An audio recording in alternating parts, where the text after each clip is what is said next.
Salut, c'est Gaël. Je vous propose de tester aujourd'hui avec moi l'IPS 0, une monoroue à moins de 1000 €, 990 € prix public. Elle a une roue de 14 pouces comme vous le voyez et elle est donnée pour 30 km/h en vitesse maximum, une recharge rapide en 2 heures. Nous allons tester tout ça ensemble. Est-ce enfin l'engin parfait de mobilité urbaine que nous attendons tous? On va voir. Alors on commence avec l'aspect extérieur, le design est plutôt réussi, simple et épuré. On voit une roue extrêmement carénée, on sait d'ores et déjà qu'il ne s'agit pas d'une roue pour faire plutôt du tout-terrain, elle est bien protégée. Alors les supports ils sont jolis, mais vous voyez il y a un truc, c'est que quand on a des gants, c'est impossible de les ouvrir. Voilà, ça c'est le petit inconvénient. Par contre ils sont avec un système qui accroche vraiment bien. Et puis on va tout de suite commencer avec le sujet qui blesse, mais ça c'est commun à toutes les monoroues. Et quand il s'agit de le soulever, 10,7 kg pour celle-ci, c'est plutôt moins que certains autres modèles, mais ça reste quand même bien lourd. Pour ce qui est de la simplicité d'utilisation, on peut difficilement faire plus simple. Un petit bouton ici, vous voyez, on appuie dessus. Les 6 capteurs du gyropode se mettent en marche. Là, il est ouvert, c'est qu'il est prêt à partir. On commence le test.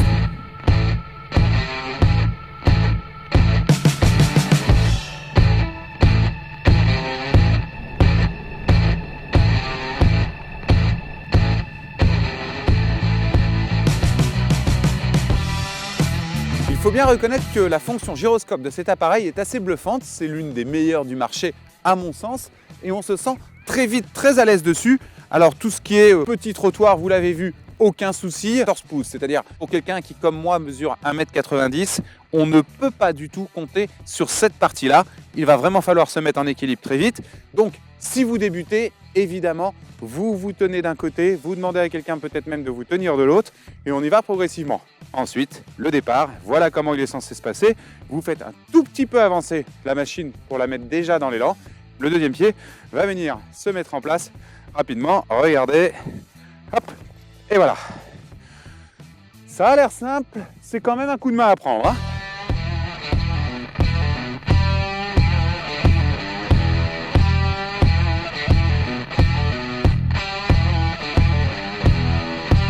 Alors très vite, on se sent super à l'aise sur cet engin. Il est assez maniable, on ralentit très bien, toujours avec votre poids. Et par contre, l'accélération, elle est vraiment plus... Alors vous l'avez compris, avec un monoroue, on peut quand même tomber. Là, en l'occurrence, j'ai voulu accélérer trop brut, parce que je l'ai trop penché en avant. J'ai dépassé le niveau d'inclinaison maximum du gyroscope. Ça lui a pas plu, il a arrêté net et je suis parti en avant. Mais ça nous permet de constater l'un des avantages de cet appareil, c'est que comme la plupart des gyroscopes, si la roue quitte le sol, il s'emballe le système. Il s'emballe. Mais s'il s'emballe trop, hop, toc, il s'arrête. Là, il n'y a plus qu'à l'éteindre et le rallumer. Et ça a l'air idiot, mais c'est super utile parce qu'il y a d'autres modèles qui n'ont pas ce système de sécurité. Et donc, si vous tombez et que la roue se retrouve sur le côté, elle se met à s'emballer, à rouler toute seule, ce qui peut à la fois être douloureux si vous la touchez et puis faire que le truc se mette à tourner tout seul sur le côté, s'abîme. Donc ça, c'est vraiment une très bonne sécurité que j'ai pu tester aux dépens de mon genou, mais ça valait le coup. Alors, puisqu'on est au chapitre des choses qui fâchent, sachez que moi, j'ai, depuis que je teste cet appareil, 2 superbes bleus qui sont de chaque côté, un là et l'autre ici, parce que comme vous pouvez le voir, il n'y a rien qui est prévu là, et quand vous vous arrêtez au feu, quand vous descendez et que vous remontez, à chaque fois vous faites une pression ici, là, et alors quand vous tombez ou quand vous avez une maladresse, c'est encore pire. Voilà, c'est un petit détail, je pense qu'on s'y habitue vite, ou que l'os se solidifie, je sais pas, mais au début c'est pas très agréable. Alors, on va tester montée, descente. Ici, on est dans une pente d'environ 25 degrés. Pour ce qui est de la descente, l'idée, c'est de voir si on arrive à contrôler la descente. Ouais, ça se passe plutôt bien. Et remonter. Allez, allez, mon grand. Allez, on donne tout, là. Ouais, ça monte. Ça va, c'est donné jusqu'à 30 degrés. Là, on est un petit peu moins. En tout cas, c'est monté. Bon point. Conclusion, pour moi l'IPS 0 est une monoroue plutôt réussie. Sa prise en main est relativement simple, le système gyroscopique aide vraiment au démarrage et ensuite on peut vraiment très rapidement s'amuser, tourner, ralentir, accélérer.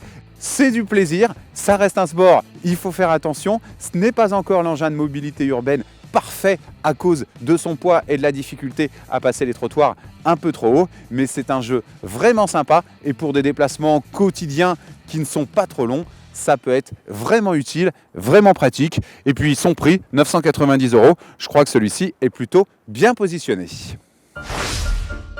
Cette vidéo vous a plu? Alors n'hésitez pas à vous abonner pour ne manquer aucune de nos vidéos. Vous pouvez aussi nous suivre sur Twitter et Facebook ou nous retrouver directement sur le site de Pratix.